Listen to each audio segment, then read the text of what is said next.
या अल्लाह इस बच्चे पे रहम करना। मेरे होते हुए तूने रोजा कैसे तोड़ा? तुझे पता है ना मेरे कहर का, मैं जंजीर से बांध कर मारता हूँ। ये बहुत जालिम होता है।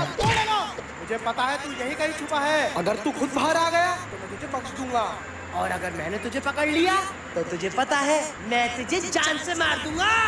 या अल्लाह, तू मुझे माँ बाप की कसम बता ले, मैं आपके पास कभी रोजा नहीं तोड़ूंगा। अच्छा, या अल्लाह इसको कहाँ बचा छुपा है लेना। तू? अरे ये कहाँ चला गया?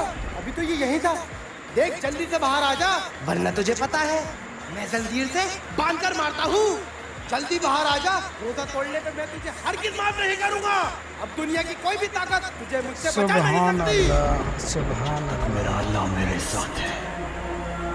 दुनिया की कोई भी ताकत मेरा कुछ नहीं बिगाड़ सकती। बेशक।